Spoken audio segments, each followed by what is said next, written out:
১৯তম শিক্ষক নিবন্ধন সার্কুলারের পরিবর্তে নবম গণবিজ্ঞপ্তির সার্কুলার প্রকাশ।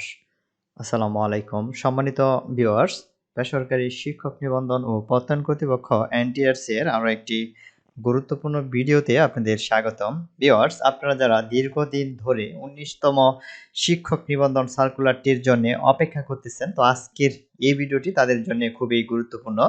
কাজে আপনার এই ভিডিওটা অবশ্যই সম্পূর্ণ দেখতে হবে, তাহলে আপনারা ১৯তম নিবন্ধন সার্কুলার সম্পর্কে একটি ক্লিয়ার ধারণা পাবেন। তো আপনারা জানেন যে ১৯তম শিক্ষক নিবন্ধন সার্কুলারটি অনেক আগেই প্রকাশ হওয়ার কথা ছিল, কিন্তু এটা এখনো এনটিআরসি প্রকাশ করেনি। তারা বিভিন্ন তালবাহানা দিয়ে এটি পিছিয়েছে। তো অবশেষে ১৯তম শিক্ষক নিবন্ধন সার্কুলার প্রকাশ নিয়ে তারা একটি নোটিশ প্রোভাইড করেছে।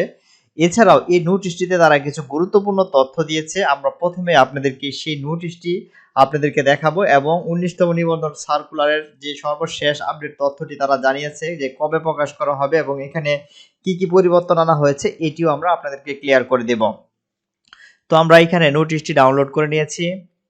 দেখতে পাচ্ছেন এখানে বলা হয়েছে নবম এনটিআরসি এ শিক্ষক নিয়োগের লক্ষ্যে রিকগনিশন এর সময় বর্ধিত সংক্রান্ত বিজ্ঞপ্তি শুধু এমপিও পদের জন্য প্রযোজ্য। দেখতে পাচ্ছেন যে ১২ এপ্রিল ২০২৬ খ্রিস্টাব্দে এখানে বলা হয়েছে নবম এনটিআরসি এ নিয়োগের লক্ষ্যে বেসরকারি শিক্ষা প্রতিষ্ঠানসমূহ স্কুল, কলেজ, মাদ্রাসা ও কারিগরি ব্যবস্থাপনা থেকে এমপিওভুক্ত শূন্যপদের রিকগনিশন সংগ্রহ কার্যক্রম করা হয়েছে। একে বলা হয়েছে শূন্যপদের বয়সসীমা ৩১ মার্চ ২০২৬ তারিখ পর্যন্ত শূন্যপদের চাহিদা।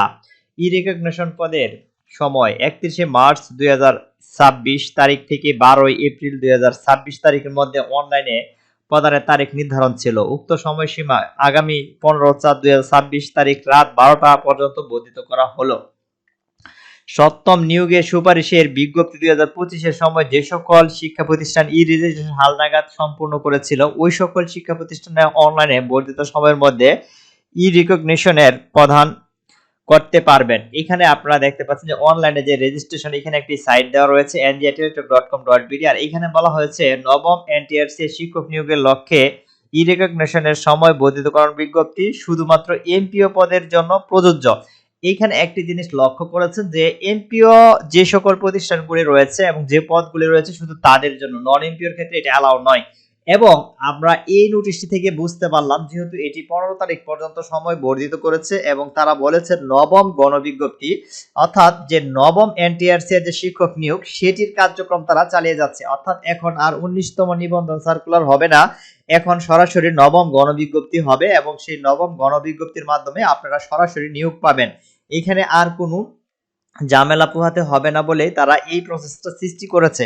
তবে এখানে আপনাকে যে প্রিলি রিটেন ভাইভা দিয়ে উত্তীর্ণ হওয়ার পরে আপনি নিয়োগ পাবেন, অর্থাৎ ভাইভাতে উত্তীর্ণ মানে আপনার চাকরি নিশ্চিত, আর ভাইভাতে উত্তীর্ণ হতে না পারলে চাকরি হবে না।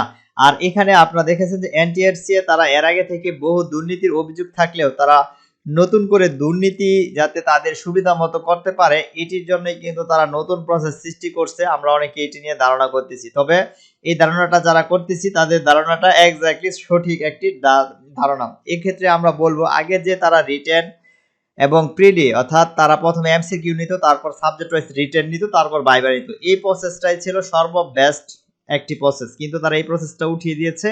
তারা উভয় ক্ষেত্রে এমসিকিউ পরীক্ষা নিচ্ছে এবং ভাইভা নিচ্ছে, যেটা দুর্নীতি করতে এবং তাদের এখানে দুর্নীতি আরো সহজ হচ্ছে। তো এটা আশা করতেছি যে প্রকৃতপক্ষে মেধাবী নির্ণয় হয় না এবং এখানে অনেক দুর্নীতি হয়, আর এভাবেই তারা দুর্নীতিকে প্রশ্রয় দেওয়ার জন্য এই সিস্টেমটা চালু করেছে বলে আমি নিজস্বভাবে এটা মনে করতেছি।